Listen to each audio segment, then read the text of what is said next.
Join అవుతున్నారు. అయితే మణిశర్మ గారికి ఈ విల్లాకి సునీల్ కుమార్ అహూజాకి సంబంధం ఏంటని మీకు డౌట్ రావచ్చు. దానికి కూడా నేను క్లారిటీ ఇస్తాను. ఫస్ట్ ఆఫ్ ఆల్ మణిశర్మ గారి దగ్గరికి వెళ్తాం. మణిశర్మ గారు నమస్తే అండి. అయ్యా నమస్కారం. కామన్గా అందరికి వచ్చే డౌట్ సార్, ఇప్పుడు జూబ్లీ హిల్స్లో జరిగిన ఈ పోలవరపు శ్రీదేవి ప్రాపర్టీకి అండ్ సునీల్ కుమార్ అహూజాకి సంబంధించిన వివాదానికి మణిశర్మ గారికి మధ్య ఉన్న రిలేషన్ ఏంటి సార్? ఒకసారి మీ నోటితోనే చెప్తే జనానికి అర్థమైపోతుంది.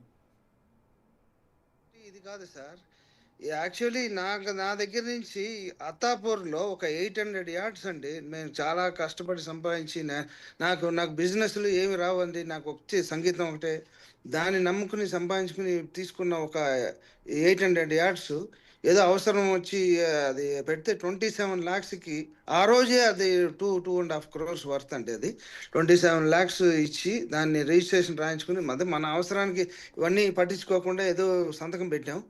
అది వచ్చి నేను తర్వాత ఒక 1 year తర్వాత ఇంట్రెస్ట్తో పాటు ఇంట్రెస్ట్ కడుతూ అసలు కట్టినా కూడా నేను లేదు ఇది ఆల్రెడీ రిజిస్టర్ అయిపోయింది అని చెప్పి ఇదొక స్థలం నార్సింగిల్ ఒక 1200 యార్డ్స్ అండి. ఈ రెండు ఈరోజు కలిసి 20-30 కోట్లు స్థలం. అది అలాగా ఎంత అడిగినా ఎంత బతిమాలినా కూడా నేను డబ్బులు ఇచ్చేసాను కదయ్యా, డబ్బులు ఇంకా కావాలంటే కూడా ఇస్తాను రెట్టింపు అయినా కూడా లేదు రిజిస్ట్రేషన్ అయిపోయింది అని చెప్పి ఇంకా మేము 2-3 సార్లు ఏదో కోర్టులో కేసు వేయడానికి ట్రై చేసాం. వాటిని కూడా మేనేజ్ చేసేసి ఏదో మొత్తం ఇంకా నాకు ఓపిక లేక వదిలేసాం. సరే దేవుడే చూసుకుంటాడని వదిలేసాం. అంటే ఇప్పుడు మనం డిస్కస్ చేసింది జూబ్లీ హిల్స్లో పోలవరపు శ్రీదేవి గారికి సంబంధించిన విల్లా ప్రాపర్టీ సార్. మీరు చెప్పేది వేరే ఇష్యూనా, దీని రిలేటెడ్ అయినా సార్? ఇది వేరే ఇష్యూ అంటే ఇది నాది వేరే ఇష్యూ, ఆవిడది వేరే ఇష్యూ. ఓకే ఓకే, మీరు కూడా బాధితులే. సునీల్ కుమార్ అహూజా కూడా అహూజాకి మీరు బాధితుడు సార్. ఈ రోజు కాస్ట్ కి 30 కోట్ల దగ్గర ప్రాపర్టీస్ అండి. ఓకే, ఇది నేను బాధితుడు. నేను నేరుగా ఆవిడ ఎవరి విషయాన్ని నేను మాట్లాడట్లేదు, నా విషయం నేను మాట్లాడుతున్నా. ఓకే ఓకే ఓకే, మీరు ఎప్పుడు తీసుకున్నారు సార్ అహూజా దగ్గర? అది 2002లోనే. ఇప్పుడు నేను కరెక్ట్ గా డీటెయిల్స్ నేను చెప్తాను. ఎంత ఎంత సార్? ఎంత నేను తీసుకున్న 27 lakhs. ఓకే, ఎంత కట్టి ఉంటారు సార్ మీరు వడ్డీతో కలిపి? అది కట్టి 2-3 రెట్లు కట్టాను. అప్పటికి దాని వర్త్ 2.5 crores అండి. ఓకే, నీకు రెట్టింపు ఇచ్చినా కూడా లేదు రిజిస్ట్రేషన్ అయిపోయింది నేనేం చేయలేనని చెప్పి మోసం చేశాడు. ఓకే, 2 స్థలాలండి. ఒకటి ఇక్కడ 800 యార్డ్స్ అత్తాపూర్ది, ఇంకొకటి ఏమో నార్సింగ్లోది 1200 యార్డ్స్. ఓకే, 2 నన్ను మోసం చేసి లాగేసుకుని దాని తర్వాత ఎంతో ట్రై చేశాను. నాకు ఇవి గొడవలకి అంతా పోలేని పరిస్థితి నాది. నాకు గొడవలు అంటేనే ఇష్టం ఉండదు. సరే అలా వదిలేశాను. ఇప్పుడు మీరు ఇదేదో చేస్తున్నారు కాబట్టి నా మాట కూడా చెప్దామని చేశాను సార్. అంటే ఎట్లా సార్ మిమ్మల్ని ఎట్లా మోసం చేశాడంటే మీరు 27 లక్షలు అతని దగ్గర వడ్డీకి తీసుకున్నారు. బిఫోర్ దట్ ఆ ల్యాండ్స్ అతను రిజిస్ట్రేషన్ చేయించుకున్నాడా? అది జీపీఏ రాసుకున్నాడండి.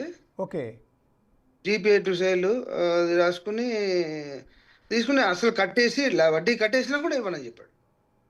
ఓకే, ఆల్రెడీ రిజిస్ట్రేషన్ అయిపోయింది నేను అమ్మేసానని చెప్పేసి. అంటే డాక్యుమెంట్లు అతని దగ్గర ఉన్నాయి. డాక్యుమెంట్ అన్ని న్యాచురల్గా ఆయన దగ్గరే కదా పెట్టుకునే కదా ఇస్తారు డబ్బులు. సార్ అంటే మణిశర్మ గారు మీరు చెప్తుంటే ఆశ్చర్యంగా ఉంది. ఇంత పెద్ద మ్యూజిక్ డైరెక్టర్ మీరు తెలుగు సినిమా ఇండస్ట్రీలో. నిజంగా చెప్పాలంటే తెలుగు ప్రజలు మీ పాట వినని వాళ్ళు ఎవరు ఉండరు. మీ పాట వినని వాళ్ళు, మీరు తెలియని వాళ్ళు ఉండరు. అంత గొప్ప వ్యక్తి మీరు కూడా ఇలాంటి అరాచకవాది కింద బాధితుడిగా పోరాటం చేయలేక కలిసిపోయారు అంటే ఆశ్చర్యంగా ఉంది. అంటే ఎవరైనా ఏమనిపోతారు కదండి. అంటే మన అవసరం అలాంటిది. అవసరానికి ఏదో ఎక్విప్మెంట్ కొనాలనే ఏదో తీసుకున్నాను ఆ రోజు. తీసుకుని ఇలా మళ్ళీ రెడీ చేసి ఇచ్చేసిన తర్వాత కూడా లేదు నేను అమ్మేశాను, అది ఇవ్వడం కుదరదని చెప్పేసి ప్లెయిన్గా. అంటే 2002కే మీరు టాప్ మ్యూజిక్ డైరెక్టర్ కదా సార్. మీరు ఇతని దగ్గర ఎంతో బతిమాలను అంటే ఎక్విప్మెంట్ ఎప్పటికప్పుడు అప్డేట్ చేస్తుండాలి స్టూడియోకి, ఏదో అవసరాలు వస్తాయి. ఓకే, అలా చేసి కొంతకాలం పోరాడాను, నా వల్ల కాక వదిలేసాను. ఓకే, ఏమన్నా బెదిరించాడా సార్? మీరు బతిమాలని అంటున్నారు. చాలా కూల్గా మాట్లాడతాడండి. కుదరదు, చాలా కూల్గా మాట్లాడతాడు. ఓకే. అంటే మీకెవరు పరిచయం చేశారు సార్ ఇతన్ని? నాకు వేరెవరో ఇంకో ఫుల్ అది గుర్తులేదు. చాలా కాలం అయిపోయింది అది. ఓకే. ఆ! మీరు 27,00,000 రూపాయలు అప్పు తీసుకున్న పాపానికి ఈరోజు 30-40 కోట్ల రూపాయల ప్రాపర్టీని వదులుకోవాల్సొచ్చింది. లాక్కున్నాడు. అంతే. వదులుకోలా మీరు. లాక్కున్నాడు అంతే. అది నరరూప రాక్షసుడండి. దాంట్లో డౌట్ లేదు. వాడికి బ్లడ్ సక్కీర్. అంటే మీరు ఆ టైంలో పోలీస్ స్టేషన్ అప్రోచ్ అవ్వటం గానీ, లేకపోతే కోర్టులో అది పిటిషన్ నేను వేయటం గానీ అప్పుడు చెన్నైలో ఉండేవాడిని. ఏదో పని చేసుకొని ఇక్కడ పని చేసుకొని వెళ్ళిపోయేవాడిని హైదరాబాద్‌లో. ఇప్పుడు అంటే చెన్నైలోనే ఉండేవాడిని. పుట్టి పెరిగింది అక్కడే. ఓకే. సో, నేను ఒక లాయర్ దగ్గర చెప్పి ఏదో చేయడానికి ట్రై చేసాం. వాళ్ళు చేస్తా అని చెప్పారు కానీ, వాళ్ళని కూడా మేనేజ్ చేసేసి దాన్ని తప్పించేసాడు. ఓకే. ఎవరినైనా మేనేజ్ చేయగలడండి. మొత్తం సిస్టమ్‌ని మేనేజ్ చేసేస్తాడు. ఓకే. ఇప్పుడు నిన్న అరెస్ట్ చేశారండి. పోలవరపు శ్రీదేవి, ఆమె సన్ను అమెరికన్ సిటిజన్ అరెస్ట్ చేశారు. వాళ్ళకి సంబంధించిన హ్మ్. ప్రాపర్టీని ఇతను లాక్కున్నాడు. సో, దీని గురించి అవును. మీకేమైనా ఐడియా ఉందా? సేమ్ ఇలాంటి కేసే అది. అది కూడా సేమ్ ఇలాంటి కేసే. ఓకే. వాళ్ళు చాలా తక్కువ డబ్బులు దాంట్లో ఆ వాల్యూకి కాదు. చాలా తక్కువ డబ్బు తీసుకొని ఇచ్చి వాళ్ళకి అది రిజిస్ట్రేషన్ చేసుకున్నాడు. సేమ్ అదే కేటగిరీ ఇది కూడా. ఓకే. దాని మిగతా డీటెయిల్స్ నాకు తెలీదు కానీ సేమ్ ఇదే స్టైలే అది కూడా చేసింది. ఓకే. అంటే మీకు ఇండస్ట్రీలో ఇంతమంది పెద్దలు తెలుసు కదా సార్. ఇప్పుడు చిరంజీవి గారు లాంటి వారు, వెంకటేష్, నాగార్జున, ఇంత పెద్ద సినిమా ఇండస్ట్రీ ప్రొడ్యూసర్లందరూ మీ చేతుల్లో ఉంటారు. కనీసం ఎప్పుడు ఎవరు అంటే సాయం అడగలేదా మీరు ఇలాగా ఇతని నుంచి?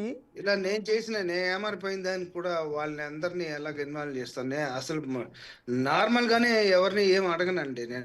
నేను ఏదో నా పని నేను చేసుకుపోతుంటాను. ఏదో చేసాం తప్పు, ఇలాగ ఆ రోజు ఇలాగ మోసం చేశాడు అనుకుని వదిలేశాను అండి అంతే. దాని గురించి ఏం పట్టించుకోలేదు. అంటే ఇప్పుడు మణిశర్మ గారు ఇంత పలుకుబడి ఉన్న మీరే మోసపోయారు, బాధితుడిగా మారారు.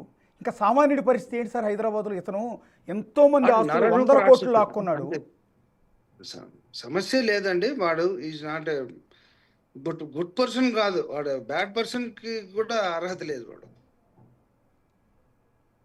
అంటే బేసిక్గా ఇతను బిజినెస్ మోడల్ గురించి ఏదో ఒక రోజు చెప్తున్నారు. బిఫోర్ దట్ ఆ, అప్పు ఆ. ఇస్తాడు, అప్పు ఇచ్చినప్పుడే ఆస్తులు రాయించుకుంటాడు, రిజిస్ట్రేషన్ చేయించేసుకుంటాడు, లేదా జీపీఏ చేయించుకుంటాడు అని. జీపీఏ చేయించుకున్నాడు. ఓకే. దాని తర్వాత మాకు తెలియకుండా రిజిస్ట్రేషన్ కూడా చేసి అమ్మేశాడు కూడా. ఓకే. అది నా కేసులో అయింది అది. సో ఇన్నాళ్ళ తర్వాత మీరు ఓపెన్ అప్ అయ్యారు సార్. ఇంత ముందు వరకు మీరు ఎప్పుడు కూడా ఈ విషయాన్ని బయటికి చెప్పింది లేదు. ఎత్తులే. అది ఏదో మీరెవరో పూనుకున్నారు కాబట్టి నాకు నేను చెప్పుకుంటున్నా. లేకపోతే అది కూడా చెప్పుకునేవాడిని కాదు. ఏమైనా అప్పీల్ చేస్తారు సార్? అంటే తెలంగాణ గవర్నమెంట్కి, తెలంగాణ పోలీసులకి. మీ మీ ద్వారా ఏదైనా ఒక మీటింగ్ ఏర్పాటు చేయగలిగితే ఖచ్చితంగా నేను వస్తాను. నేను వచ్చి ఎవరితో మాట్లాడమన్నా మాట్లాడతాను. అంటే ఇతనికి పోలీసుల సపోర్ట్ కూడా క్లియర్గా ఉన్నట్టుంది కదా సార్. అంటే ఐ మీన్ పోలీసులు సివిల్ కేసుల్లో దూరి బాధితులను తీసుకెళ్లి లోపల పంపించేస్తున్నారు జైల్లో. లేకపోతే చేయలేరు కదండి. ఓకే. అంటే ఇప్పుడు మొన్న ఈ కేసుకి అయితే మనం ఆ వీడియోలో చూస్తుంటే ఆ పోలీసులు కూడా ఉన్నారు అక్కడ. అంటే వాళ్ళు ఏమిటి, మంచి ఏటి చెడు ఏంటి, ఇప్పుడు పేపర్లు ఎవరున్నాయి, పేపర్లు ఎవరివి లేవు, వీళ్ళ దగ్గర ఉన్నాయి పేపర్స్, వీడు మ్యూటేషన్ కూడా చేసుకున్న పేపర్స్ ఉన్నాయి వీళ్ళ దగ్గర అని వాళ్ళు అంటున్నారు. ఏదైతే చూడాలి కదా. యాక్చువల్లీ ఇది క్రిమినల్ మ్యాటర్ కాదు ఇది. అది ఏమిటో చూడకుండా అది ఎలా చేశారో నాకు నేను దీని గురించి ఇంకా ఎక్కువ మాట్లాడలేను సార్. దయచేసి నన్ను వదిలేసేయండి అంతే. అంతకన్నా నేను ఏం చెప్పలేను. Last word sir. మీరు Yes, sir. CM Revanth Reddy గారికి కానీ, తెలంగాణ డీజీపీ గారికి కానీ ఫైనల్గా ఏమైనా డెఫినెట్ గా చెప్పాల్సి? కండి. ఈయన రైట్ పర్సన్ కాదు. హైదరాబాద్కే చెడిపోయారండి. ఇతను మన దేశానికే చెడిపోయారు ఇలాంటి వాళ్ళు ఉండడం. ఖచ్చితంగా యాక్షన్ తీసుకొని దీన్ని ఏదైనా ఒకటి చేస్తే మేమందరం ధన్యులం అవుతాం. Yeah, thank you. అంటే ఈ సందర్భంలో Thank you, మీకు sir. థ్యాంక్స్ చెప్పకూడదు, ఎందుకంటే మీరు ఎన్నో ఏళ్ల క్రితం అన్ని కోట్ల రూపాయల ప్రాపర్టీని కోల్పోయిన మీకు ఈ టైంలో ధన్యవాదాలు చెప్పడం కరెక్ట్ కాదు. సో ఎనీవే, మీరు మిగిలిన ప్రజలు థ్యాంక్ యూ సార్. మీరు ఇంత ముందుకు వచ్చారు కాబట్టి ఈ విషయం బయట చెప్పుకోవడానికైనా వచ్చింది. ఓకే సార్, ఓకే మణిశర్మ గారు. Thank you sir. Thank you sir. Thank you so much. Yeah, అది ఇప్పటి వరకు మనతో మాట్లాడింది మీకు అందరికీ తెలిసిన, ఇందాక నేను చెప్పాను ఆయన పాట వినని చెవులు ఉండవు తెలుగు రాష్ట్రాల్లో. ఒక జనరేషన్ మొత్తం ఆయన పాటలు వింది, అంత గొప్ప మ్యూజిక్ డైరెక్టర్ తెలుగులో. ఒక జనరేషన్ మొత్తానికి తెలిసిన అతి గొప్ప మ్యూజిక్ డైరెక్టర్ ఆయన. సునీల్ కుమార్ అహూజా బాధితుడంటే ఎంతటి ఆశ్చర్యం చూడండి. 30